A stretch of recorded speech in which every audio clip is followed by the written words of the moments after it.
I'm Joseph Cervantes. I'm a member of the House.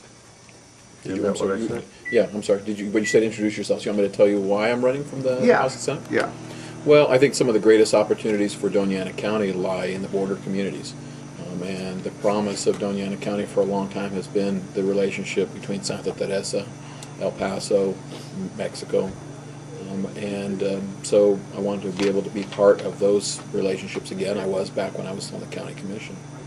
That combined with the need to consolidate the relationships between those communities in the rural part of the county with, frankly, with Las Cruces itself. This is a district that is about half rural and half within the city of Las Cruces really itself.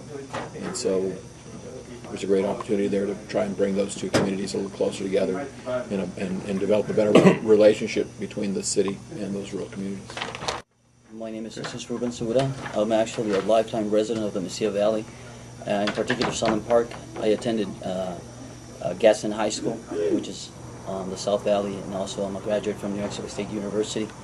At New Mexico State University, I obtained a master's degree in public administration with a minor at the graduate level in criminal justice. I also have a bachelor's degree in criminal justice.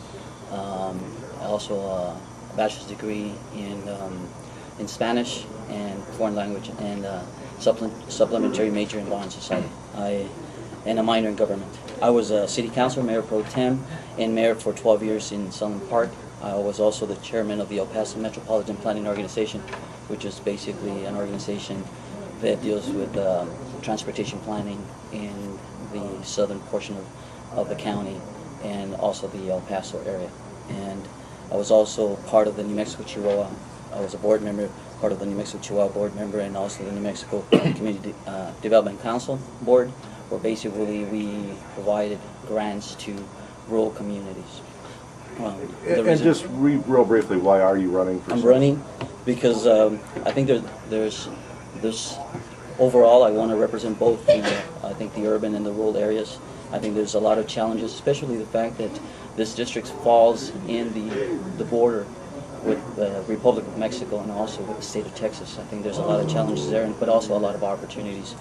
I feel that to a certain extent the people from District 31 need a voice. They feel to a certain extent the district has been overlooked. There's certain infrastructural needs in the rural areas, in the smaller communities that really need that help, and I think that I'm here to stand strong for the families and the communities.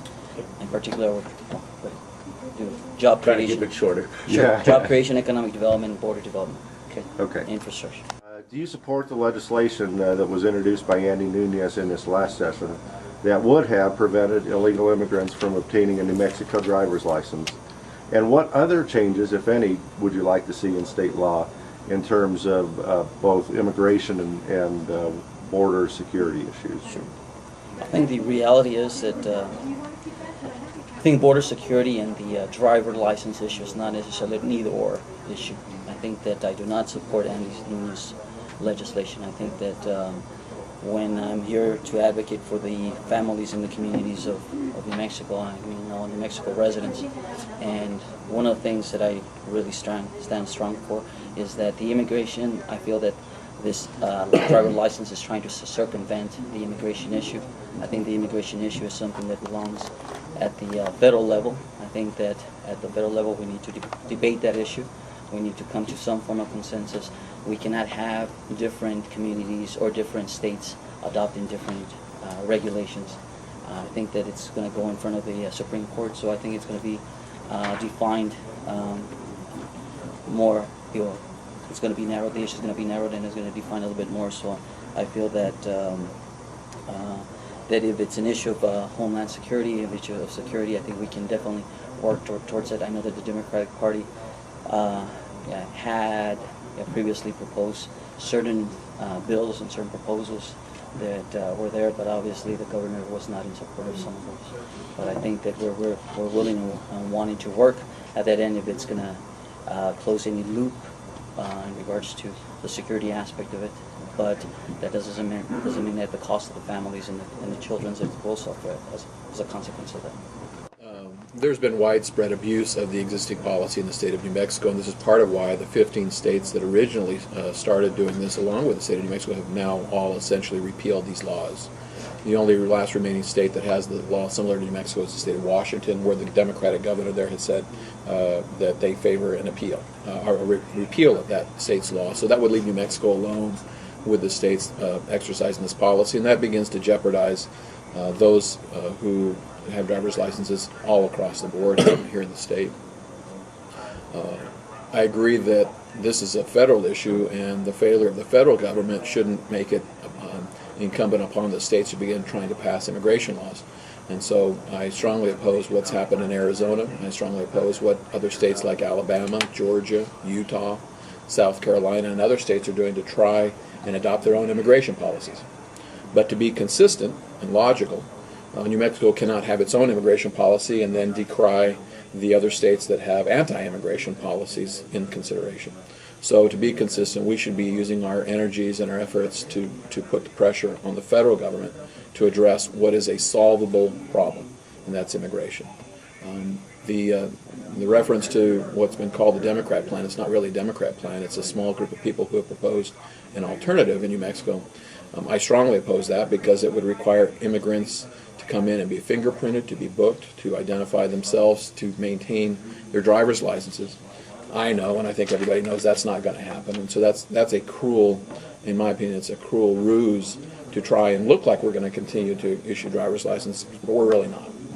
The immigrants in the country illegally are not going to come in to the Department of Motor Vehicles, declare themselves to be here illegally, stand in line, give their vital information, and then be fingerprinted. So really, frankly, all legislators have voted to repeal the current policy, some knowingly and some maybe not so much. What proposals would you support to help children in grades 3 or lower catch up to their peers across the country, specifically in the area of reading? Well, I think what we have to do is what I've been doing, which is to introduce legislation over the last 2 sessions to reform our school calendar. I have 3 children in public schools here in Las Cruces. I've seen what works and what doesn't work.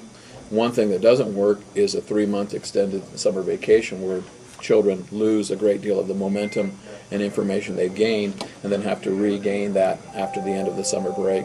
So I favor a much greater role of a year-round program.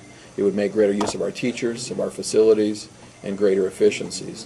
So I've been working over the years to try and expand the school year and reform our school calendar. I think that's the first priority. I have tried to work with the governor and her secretary on some of their reforms. I don't think that they go very far.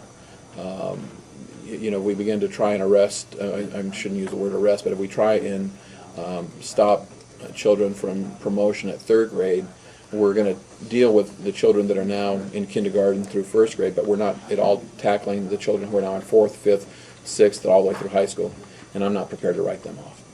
I think education is definitely one of the greatest challenges that the state of New Mexico is facing. In particular, I feel that that if we're really going to address the issue about the 0 to 3 levels, I think we have to start at the very early stage. We should be focusing on early childhood, providing education. I think that if you look at some of the statistics in early childhood, kids are going into the school system with a very low vocabulary skills, and that by 4th grade or 5th grade they start losing interest, and that becomes a challenge within itself. I did notice that Chicago is also trying to expand their hours in regards to the amount of days, but statistically the research doesn't necessarily prove that extending the hours really contributes to the overall increase of knowledge in the children. I think that the most important thing is really to target the administration. For the past, I feel that we need to support teachers. The most important thing is that teachers right now for the past 4 or 5 years have not received any salary increases. I know we have had a challenge in regards to our budget, but I feel that we need to start changing the paradigm and teaching focusing on our teachers in regards to seeing them in the same eyes as we see our engineers and other professionals, because sometimes they're undermined because of the state challenges that we have. The other portion that I feel is also by supporting our teachers, I feel that we also have to help them in the classroom. In particular, we need to, when I was talking to some of the teachers and also some of the students, the teacher stand has a classroom of 30, 25 kids, and they really need to, they need some support. And I think if we could get those students who are actually currently working to get their degrees to work as tutors. We have tutoring labs at New Mexico State University when you have challenges in regards to English or math. That should be also comparable throughout the community. Like, for example, in the Doña community colleges, that they have satellite branches. It should be open also to younger kids. So if they have those challenges, they could also be there and receive that service. And the last thing I would say is, I think we need to start really looking at the assessment aspect of it. We need to be, I think most of you who are administrators, you cannot assess an individual's performance just on a one-time basis. You have a multifaceted approach where basically you have to have different instruments that measure so you can cross-reference. And I feel that education, we have to really focus on that aspect of it and really focus on the administration aspect. I've seen, at least in the Gaston school district level, that we have seen increase in salaries at the administrative level, but I haven't seen it in the lower echelons, and I think that we need to bring some parity and some fairness at that level. The state this past year, after having a down budget for the last 2 or 3 years before that, this past year they finally had a little bit of new money coming into the budget. As you look at the budget moving forward, if we continue getting a little bit of the pickup that we've seen in this last year, what do you think the priority should be for restoring some of the money that was cut during those times when the budget was down? And at the same time, are there other areas you think that could be cut? Okay, sure. The first and foremost, I think the first priority should be education. Second should be infrastructure development. You have communities that really do not meet the EPA standards in regard to arsenic level, and that should be a priority in regards to that. And also, we need to really focus on the quality of life on some of the residents in some of the areas that really are in substandard conditions, the colonial type situation. And the third thing I think we really need to focus on is economic development. We have to look at economic development seed money. There's with the border development. Unfortunately, the economy in New Mexico runs on an east-west type, where with the I-40 and I-25. We really need to focus on developing the border. We have to look at the successes of the state of Texas and also California, and how they have actually benefited from it. To a certain extent, we have not done that.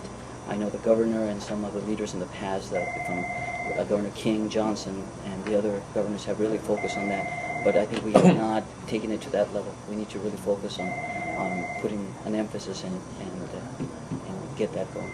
Okay. And just one more thing. I think also the smaller rural communities have to be an integrated part of the economic development portion of it. I-10, we have not really exploited I-10 like El Paso has. If you look the city of Anthony, Texas, even Vinton, I bet it has a budget greater than the town of the city of Anthony, New Mexico.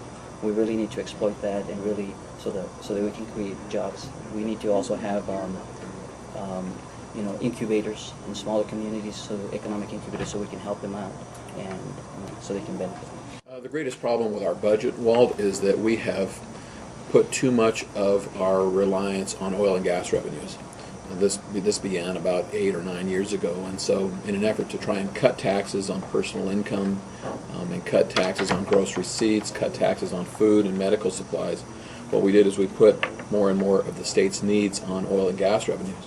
The problem with that, of course, is that that's cyclical and depends on economies that are beyond our control. And as a result, our budget swings wildly. So we have a budget where in some years we have to make very strong cuts, and then, as you're indicating, when there is an uptake in oil and gas revenues, then there's a desire, as you just suggested, to start spending again and go back to increasing spending. We need to level out our budgeting process and completely revamp our tax structure and tax code. That's where we begin with the budget. In terms of the budget priorities, we do need to go back and look at where we have made some huge cuts, particularly in higher education. Our universities around the state are not doing a good job of training students with the resources they have for the jobs that exist right now. And we need to reconsider that. We're looking at a new funding formula for universities. That's a good idea. And it's not a reflection on the lack of effort by the universities or the teachers, but frankly they just haven't been given the resources they need. We need to be putting a great deal of money back into our roads. The GRIP program was intended to put about $1.6 million in new highway and transportation. Did I say million? I'm sorry, 1.6 billion, thank you. 1.6 billion into highway and transportation. Instead it went to Rail Runner and other projects, and so the road needs didn't get met. I've worked hard. We've got the Colonias Infrastructure Act that will put about $13 million a year into our colonias. That's the equivalent of about $300 million of state investment over the long term. That's much bigger than spaceport, for example, but it's not being discussed, and we need to capture that money and put it to work.